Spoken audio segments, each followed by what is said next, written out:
muchas gracias Liz y doctor Marín. Realmente es un honor para mí estar aquí esta mañana. Hay gente que dice, ay, te encanta dominar el escenario. No es cierto, no me gusta el escenario, me pone muy nervioso y la verdad estoy aquí con mucho gusto.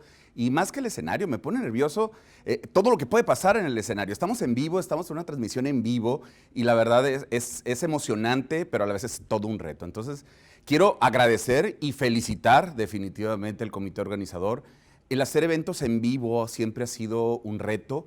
Y claro, ahorita en línea con toda esta tecnología que estamos necesitando para poder llegar a ustedes, es algo sumamente importante el poder sobrellevarlo. Como ustedes saben, hay cosas imprevistas, pero pues aquí estamos y avanzando en este congreso. Muchas gracias, Liz, de veras, y por la presentación, grandes amigos.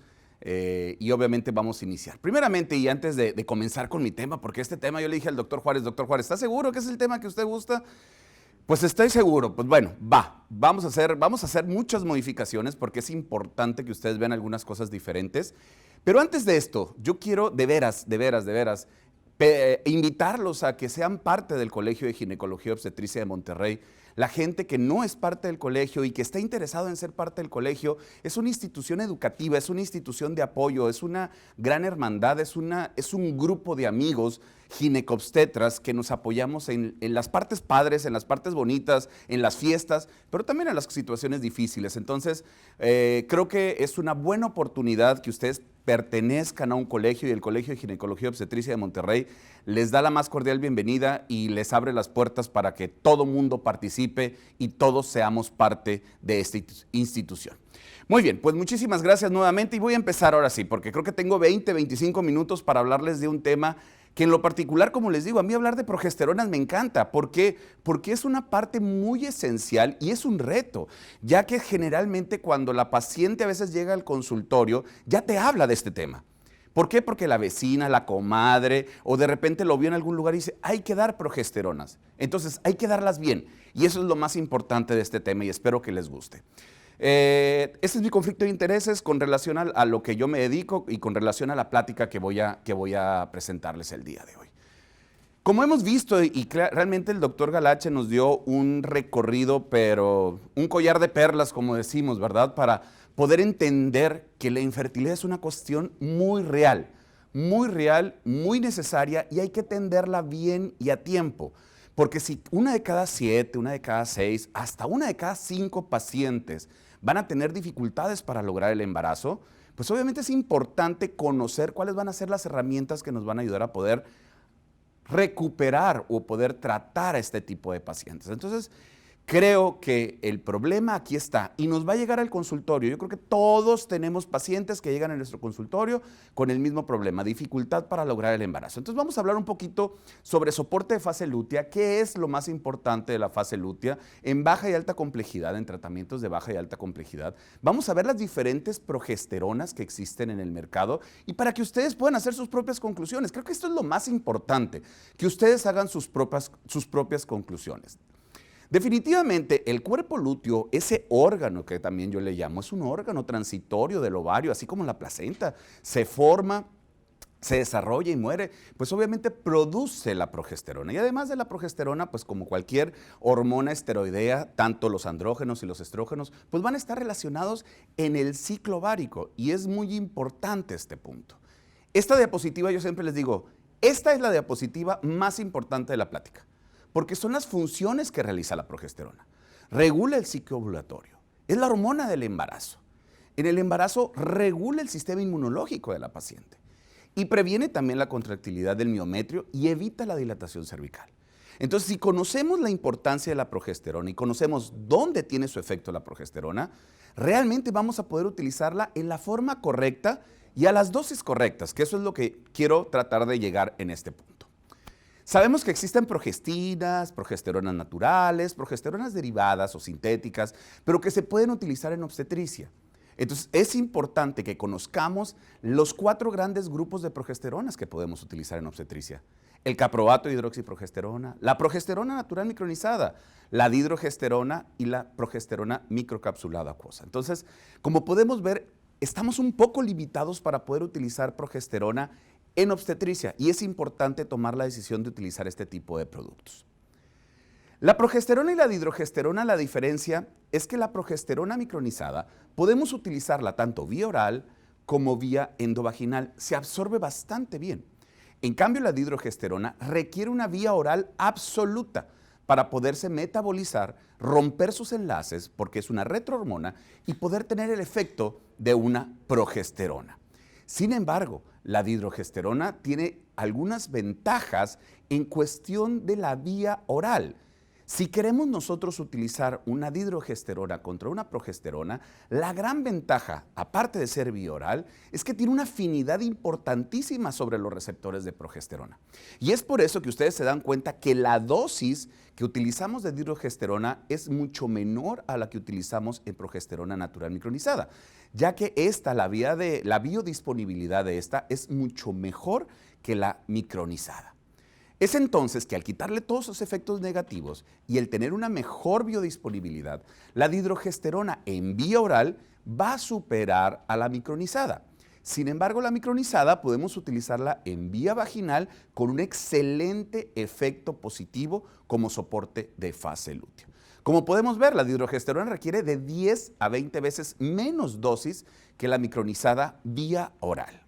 Entonces, si vamos a utilizar algo vía oral, veamos los beneficios de la dihidrogesterona. Altamente selectivo, mayor biodisponibilidad y no tiene efectos en otros receptores. No tiene efectos androgénicos, ni glucocorticoides, ni mineralocorticoides. Y lo más importante, no inhibe la ovulación, o sea, que la dihidrogesterona no se puede utilizar como anticonceptivo. Así que hay que tener cuidado ahí con este producto como uso de anticonceptivo.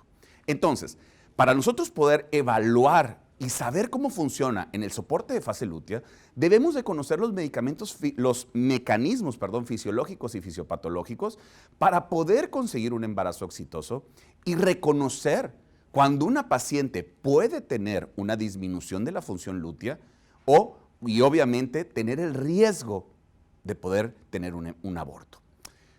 Definitivamente la progesterona, como dice mi maestro, si conocemos el ciclo ovárico, vamos a poder entender gran parte de la reproducción asistida. La progesterona es básica en la segunda fase. Y es básica en la segunda fase y es básica durante la implantación. Si tenemos una deficiencia del cuerpo lúteo, la paciente va a tener o falla en la implantación, porque este proceso de mantenimiento del embarazo temprano no se va a dar, o la otra y más triste es abortos tempranos. Y es donde, si no conocemos el cómo se va dando la fase de disminución de la producción de progesterona endógena por el cuerpo lúteo y la producción de progesterona por la placenta, y en ese gap, fíjense bien, este punto es crítico para el embarazo, que sería más o menos entre la semana 7 y la semana 11, si no reconocemos este problema, la paciente puede tener o una falla en la implantación o puede tener abortos tempranos. Y creo que está en nosotros como médico el poder evitar esta circunstancia que ustedes están viendo con el uso adecuado de la progesterona. Alguien me preguntaba, oiga doctor, es que a mí me dijeron que tomara progesterona porque eso iba a evitar. A ver, no. Si la paciente no tiene un factor de riesgo o no reconocemos, tampoco se ha visto un beneficio el utilizar progesterona para todos. No viene en los cereales, tampoco es inocua, en algunas ocasiones puede generar náusea, vómito, malestar, se siente como si se hubieran subido a la rueda de la fortuna. Entonces, tampoco es imperativo de que toda paciente utilice progesterona. Entonces, pero sí es importante detectar que si hay disminución en la cantidad, en la calidad o duración de la secreción de progesterona, podemos tener deficiencia de cuerpo lúteo. ¿Y esto qué va a generar? Falla en la implantación y aborto temprano en nuestras pacientes. Entonces, el soporte de fase lútea, ¿en qué pacientes va a estar indicada?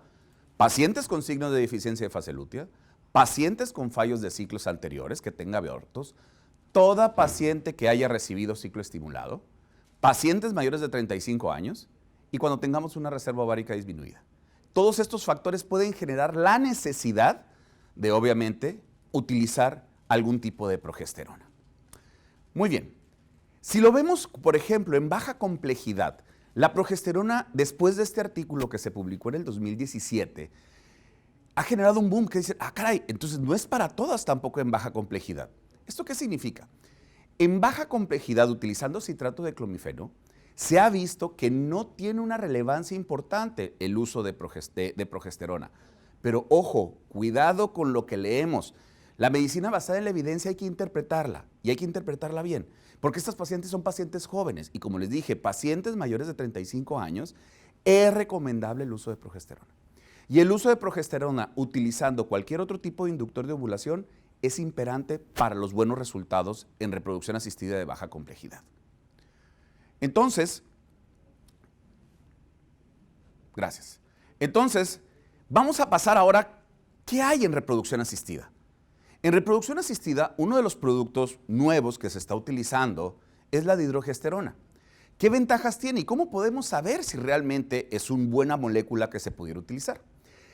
Estos estudios que les conocimos o se le conocen como LOTUS, obviamente nos explican la no inferioridad de utilizar una progesterona y otra.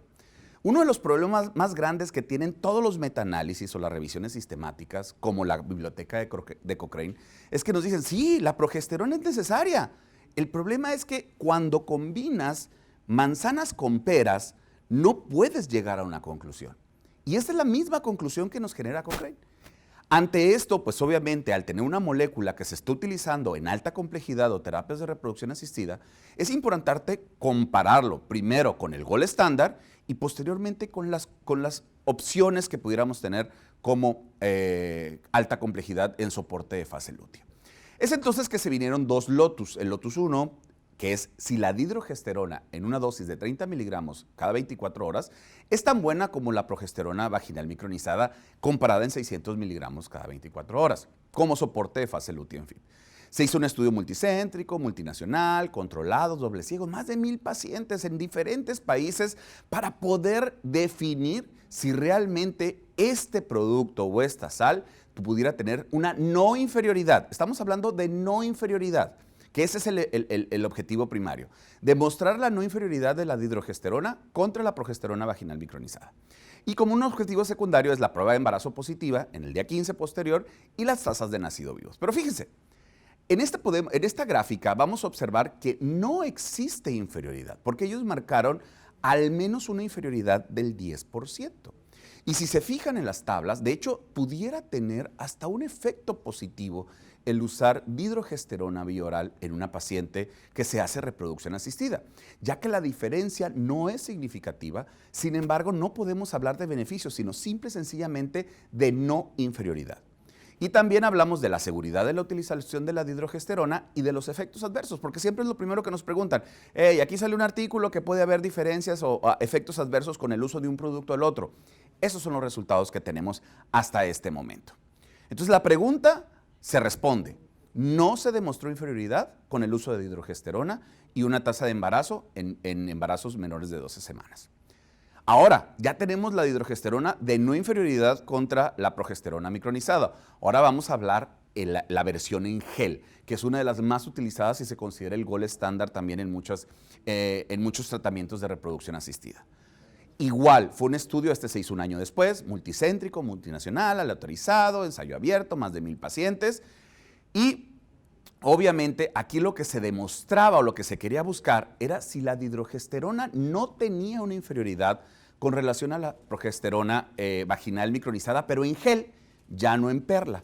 Entonces iniciaron el soporte de fase lútea. Y como podemos ver en esta tabla, surge exactamente el mismo resultado de no inferioridad entre un producto y otro. Y esto está demostrado, como les digo, en presentaciones y en publicaciones reportadas en el Fertility and Sterility, donde nos dicen que no existe un grado de inferioridad al utilizar dihidrogesterona contra la micronizada en gel. Igualmente, la seguridad es básicamente igual, no hay una diferencia significativa. Y obviamente la respuesta se concluye que no se demuestra inferioridad con el uso de la dihidrogesterona con progesterona en gel. Por lo cual, con los dos LOTUS que tenemos hasta este momento, no hay un proceso de inferioridad. Lo que significa que es, el dar un producto o el dar el otro puede tener los mismos resultados en reproducción asistida de alta complejidad. Y es tan así que en octubre del 2018 la organización, o la ESRE, que es la Organización Europea de Reproducción Asistida, pone en efecto que la dihidrogesterona se puede considerar como una de las progesteronas utilizadas en reproducción asistida. Como les dije, y esto lo concluye hasta Cochrane, ahí viene Cochrane, dice que la progesterona es necesaria y tiene una fuerza muy grande para poderla recomendar. Sin embargo, la dihidrogesterona, al no tener todavía estudios a largo plazo, pues obviamente todavía se recomienda como parte del soporte de fase lúteo. Está condicionada, pero se ven los resultados que se tienen hasta este momento. Y yo sé que estas revisiones que hace el ESRE son muy estrictas. Tuve la oportunidad de participar en ella. Fue súper difícil lo que nos exigían para poder cambiar, aprobar o reducir cualquier comentario que nosotros quisiéramos hacer dentro de esta revisión. Y obviamente fue muy importante y se conoce que para poder asegurar o recomendar algo, la evidencia debe ser lo suficientemente fuerte. Por lo cual, esto lo podemos concluir que así es. Entonces, el efecto de la progesterona genera un incremento en el flujo sanguíneo endometrial, transforma el endometrio secretor a desidualizado, regulación de la invasión trofoblástica, control de la actividad uterina, mantiene la longitud y el tono cervical, regulación inmunológica, obviamente por la producción del factor protector inducido por progesterona. Entonces, creo y estoy convencido que la progesterona es necesaria, no hay duda. Sin embargo, vamos a ver cuál es la que pudiera ser mejor o no mejor, o cuál es la que nos pudiera generar una ventaja. Hablando de vía oral, los efectos, desgraciadamente, de la micronizada, somnolencia, náusea, cefalea, cuando lo utilizamos a una dosis terapéutica. Porque generalmente la dosis terapéutica en vía oral de la micronizada debe de ser al menos de 200 miligramos 3 veces al día. La dosis terapéutica de la dihidrogesterona es de 10 miligramos de 2 a 3 veces al día.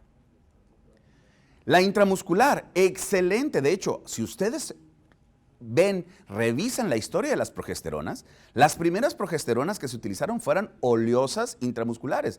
En Estados Unidos todavía tiene pocos años que todavía los centros de fertilidad era su prioridad. Y obviamente la intramuscular, lo único que les pido es a ver si pueden aguantar un piquete todos los días de progesterona oleosa, donde pues no les platico cómo queda el dolor, la molestia, la incomodidad de la paciente, y esto es lo que a lo mejor pudiera estar generando una disminución en su uso. Más sin embargo, no deja de ser el efecto positivo. La intramuscular generaba que los niveles séricos de progesterona fueran muy altos, y todo el mundo estaba muy contento porque estaban muy altos. Sin embargo, en el tejido endometrial, donde nosotros queremos que realmente tenga un efecto la progesterona, la vía intramuscular pareciera que no fuera la mejor para su utilización en soporte de fase lúteo.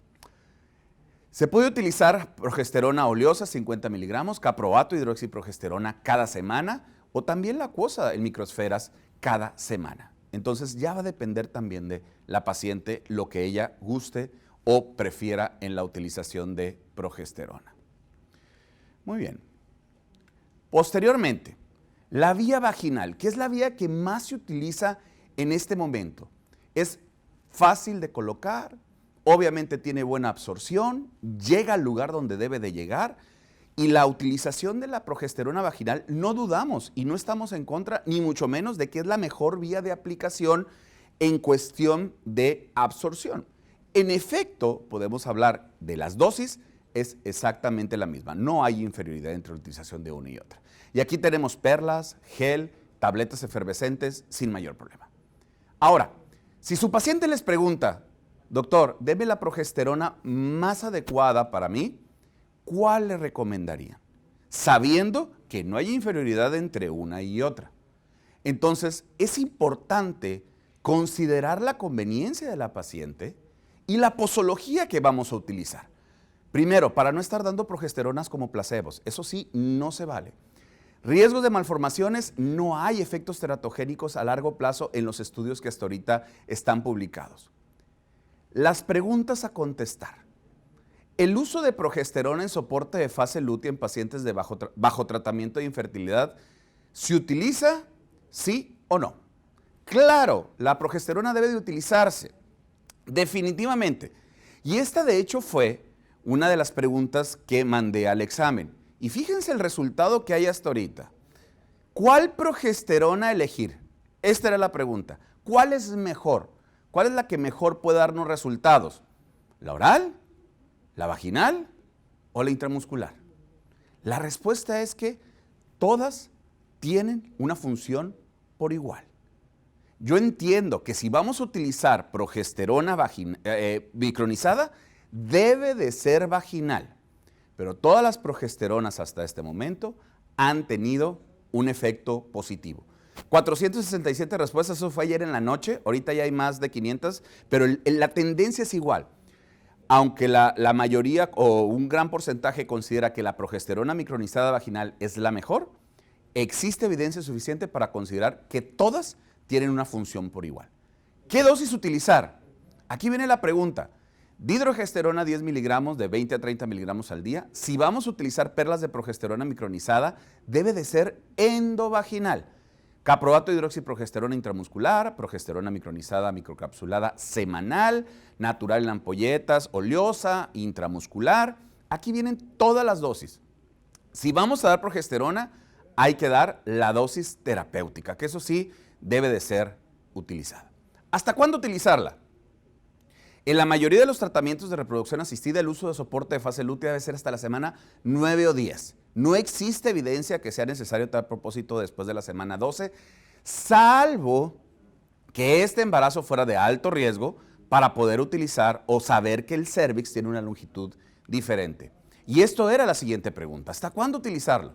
76% dice que debe utilizarse hasta la semana 10 o 12. En algunos pacientes, en algunos médicos, sugirieron casi el 12% que hasta la semana 20. Yo estaría de acuerdo única y exclusivamente cuando existe el riesgo de pérdidas tempranas o cuando la longitud cervical está comprometida. Y en algunos también comentaron que hasta el momento de la prueba de embarazo positiva. Entonces, para concluir, y ya no hablar de progesteronas, porque ya sabemos que la respuesta está establecida. La progesterona va a ser una molécula necesaria para el proceso de implantación y el desarrollo del embarazo temprano. Creo que no tenemos duda. Sin embargo, el utilizarla adecuadamente es nuestra responsabilidad. Hay que valorar el uso de esta molécula. No se recomienda utilizarse a todas. Recomienda única y exclusivamente utilizarse en las pacientes que consideramos de alto riesgo o en las pacientes bajo tratamiento de reproducción asistida, como ustedes pueden ver, o de baja complejidad. Por otro lado, se han desarrollado varias vías de administración, pero muchas tienen limitantes y efectos adversos. O sea, me encantaría decirles que existe la progesterona ideal, no es cierto. No es cierto. Existe la paciente ideal a la cual le podemos recomendar una progesterona. Hay pacientes que la vía vaginal es excelente, sin embargo les genera una vulvitis química que la molestia es imperdonable. Hay veces que cuando traen amenaza de aborto o traen sangrado no quieren utilizar nada endovaginal. Entonces hay que ver las opciones. A ellas les puede servir la intramuscular o les pudiera servir la vía oral también. ¿Okay? Entonces, conclusión final, tendremos que individualizar el uso de nuestras pacientes dependiendo la tolerabilidad y también la disponibilidad del mismo. En específico, contamos con evidencia científica suficiente para recomendar la dihidrogesterona en soporte de fase lútea, avalado por los estudios clínicos y la evidencia que tenemos hasta este momento. Entonces, es lo mismo, pero no es igual. Si se fijan en esta foto que ya le he mostrado anteriormente, me encanta porque es una foto que tú la ves y no sabes quién está arriba, quién está abajo, quién está jalando, quién está empujando, quién está subiendo y quién está bajando. Porque a final de cuentas, lo mismo no es igual. Yo le pondría. Hay que individualizar, hay que hay que considerar a la paciente para que obviamente tengamos los mejores resultados. ¿Por qué? Porque al final de cuentas esto es lo que queremos. Que no se nos olvide, y esto me lo dice el doctor Pedro Galache que aquí está presente, la paciente viene con nosotros o va con ustedes porque quiere un bebé sano en casa. Ella no quiere saber si tiene deficiencia de cuerpo lúteo, si tiene endometriosis, si le falta hormona antimülleriana, no le importa. Lo que quiere es un bebé sano en casa para formar una familia feliz. Con esta diapositiva termino agradeciéndoles nuevamente al colegio, de veras, muchas gracias por la invitación. Me dio mucho gusto haber estado con ustedes. La intención de estos congresos en vivo es precisamente tener una interacción con cada uno de los participantes y créanme, les digo nuevamente, es un reto hacerlo. Felicidades al comité organizador, a los profesores titulares, a los profesores adjuntos, que obviamente se ha hecho un esfuerzo y claro está a todo el sistema que genera que ustedes tengan posible nuestra señal en sus consultorios, en sus casas o hasta donde estén, hasta en una playa si gustan. Muchas gracias, muchas felicidades y estamos al servicio de si hay alguna pregunta.